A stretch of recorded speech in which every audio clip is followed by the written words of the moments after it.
Alright, so much like when I did the GPU, I'm going to benchmark a pre and post of changing the CPU.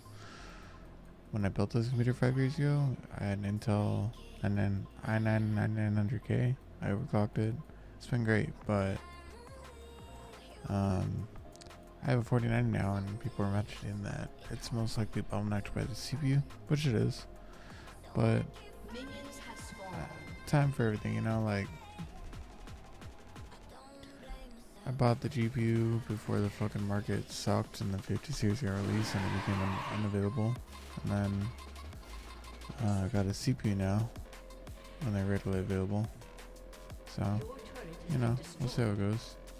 So our frame rate's about just waiting here with Drake. 117, 114.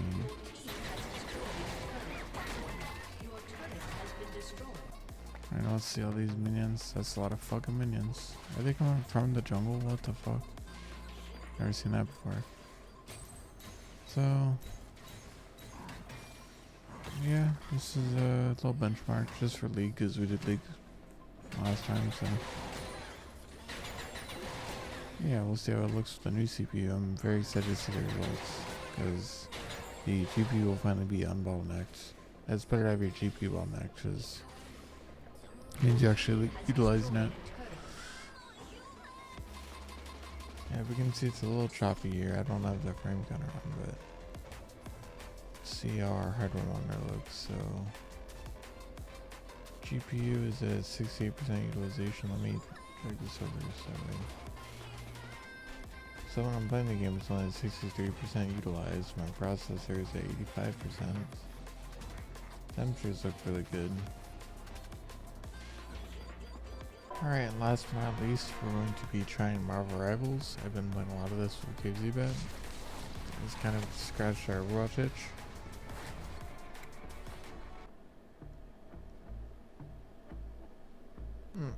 It's like it doesn't even start running.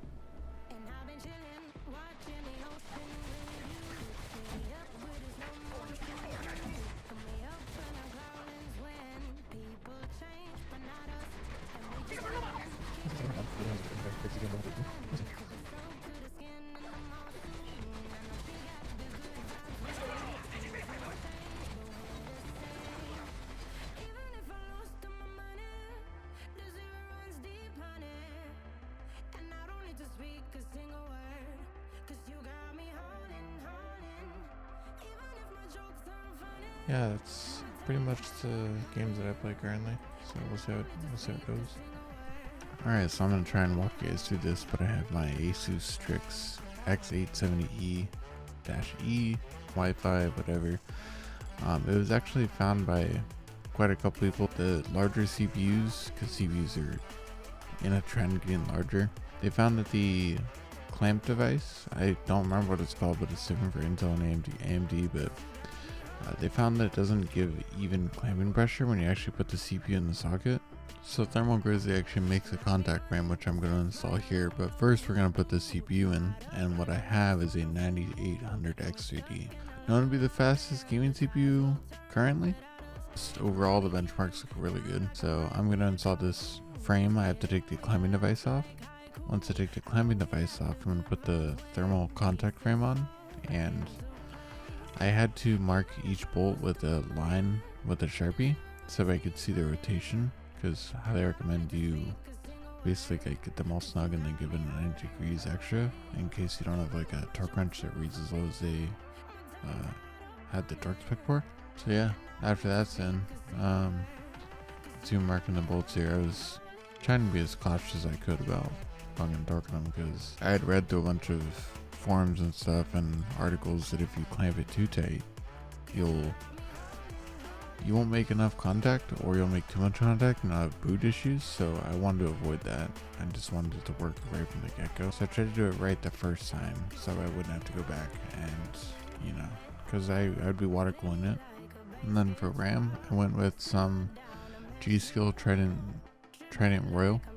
I'd read that running 2.6 of RAM is better because it doesn't reduce the overall clock of all the RAM modules. So I was just looking in the manual to see which two slots were I guess, the go-to for dual channel memory instead of quad channel, which is A2 and B2. Alright, and here I'm taking off the stock AMD mounting brackets that all AMD motherboards ship with. I have to remove these in order to get access to the threading to mount aftermarket cooler to, and I'm going to put the SSDs in. I was fortunately able to just take the SSDs from my own computer and slot them in. And this motherboard is nice because you don't have to worry about any sort of screws to hold down the SSDs. Everything just snaps together. It's completely toolless. I love it. Alright, up next we're going to apply thermal paste. My go-to method has always been kind of like frosting a cake. The pea-size method I'm sure works great, but CPUs are getting bigger, so it's kind of hard to really calculate the amount you should use, so I just always do the frosted cake method. I just put a lot of thermal paste and I spread it around with the little spatula that's included. Now I'm using KPX here because that's been my go-to, keep stuff relatively cool and it lasts fucking forever. But yeah, I ended up it was really frustrating. I ended up going through like 3 water blocks because the first one I ordered that would have matched the GPU block that I have from AK water blocks. I got that. Turns out it's not for AMD AM5, which is what this socket is. It's for Intel. So I had to return that one. Got another one that I made sure was for AM5. Got it. It was really bad quality. I was like, man, how is this gonna cool anything? Like super cheap plastic. So I returned that, and then I was like, man, my other options, I don't really know. I've never really used AlphaCool, but from what I've read, it has okay reviews. So I went with AlphaCool, and it kind of matches the aesthetic. I gotta say, this stuff looks amazing. It is a fingerprint magnet though. Here's some PLSMR for you guys. I know like 2 of you like it at least. And then there's actually little caps to go over the screws to kind of, I guess, maybe hide the fact they're screws. They just slide over the like little cosmetic sleeves. And then I grab my 90-degree fittings from my old water block and I plumb up here. I'm gonna run the new lines.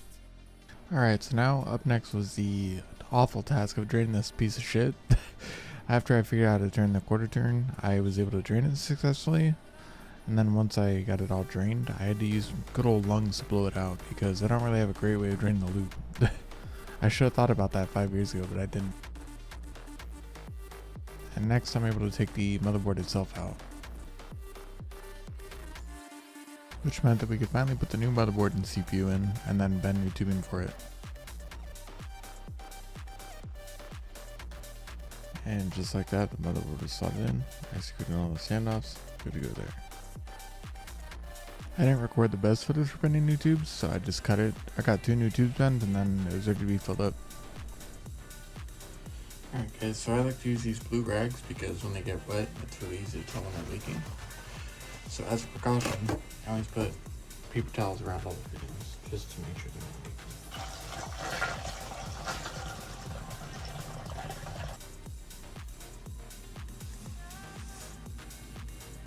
Well, that's not coming off. Alright, so I like to use these blue rags because when they get wet, it's really easy to tell when they're leaking.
So as a precaution, I always put paper towels around all the fittings just to make sure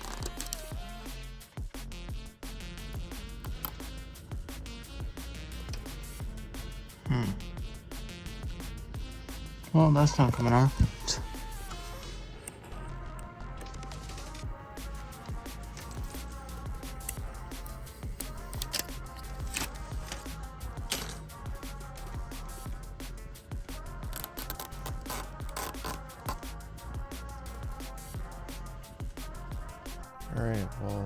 It powered on when I pushed the power button, but whether or not we actually see it post is to be seen.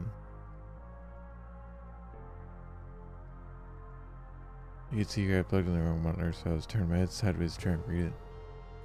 And hey, would you look at that, we got the boot message. This is just because we don't have a CPU cooler, there's no CPU fan, so it's just warning us that there's no CPU fan. After I messed around in BIOS for what felt like an eternity, I booted into Windows and updated the BIOS and all the drivers. Alright, ladies and gentlemen, now what you really came here for. Here's the epic B-roll.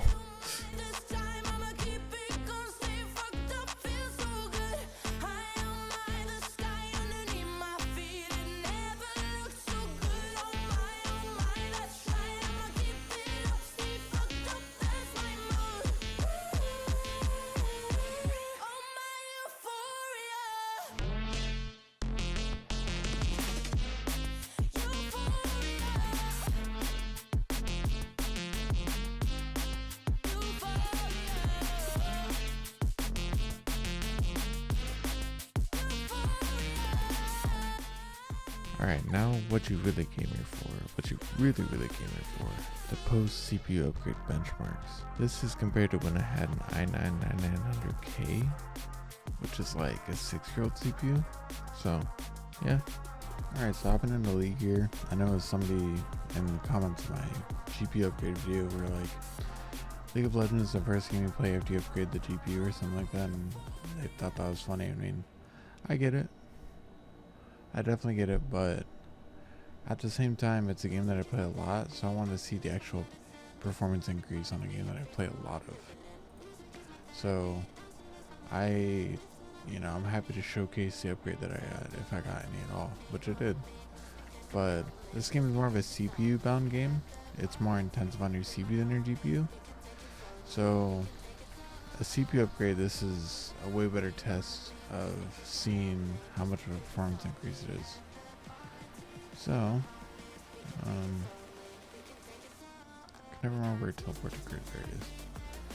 So, we made her to see the fucking insane frame rate. My goodness. I'm actually getting tearing. Look at this. I don't know if you can tell, but it looks like I'm teleporting around. That's because I'm getting screen tearing. That is insane. So let's see, when we did this previously, our frame rate just kept dropping. But it's actually not dropping too bad. Our CPU is at 17% utilization right now, 52C. Jeez. I can't with this tearing, my goodness.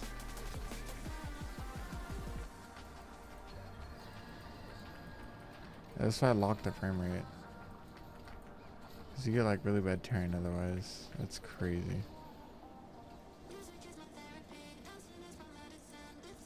Let's see, with all these minions. Oh, look at that frame rate. Glorious. Glorious. Alright, well, I think that's pretty definitive in the gameplay test. I'm not just going to do benchmarks, but actually, fuck it, I'll do a benchmark. Let's do Steel Nomad or Nomad like we did in the GPU video.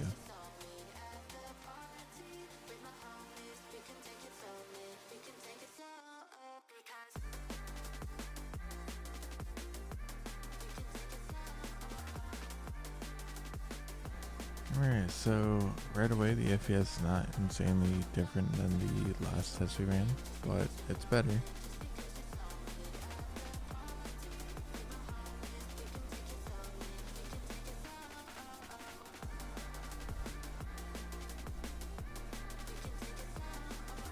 So at the end here, we'll just kind of pull up a side by side and see what the results from the GPU upgrade were compared to this CPU upgrade. Like I said, it's not going to be a massive difference because the GPU is at 100% utilization, the CPU is at 14%. So it's not really a heavy hitter amongst the CPU category because it's mostly for GPU benchmarking.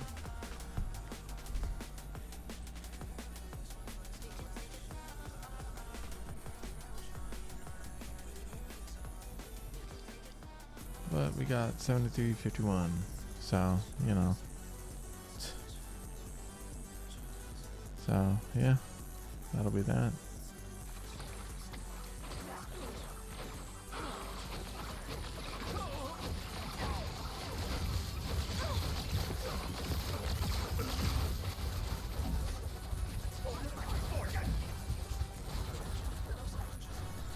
mean, without really playing and like experiencing what it's like, it seems like a lot smoother of a frame rate than when I was playing, not benchmarking. Because when I was playing, I mean, the frame rate was playable, but it was kind of a bit down, climb back up and dip down. It seems a lot more stable now.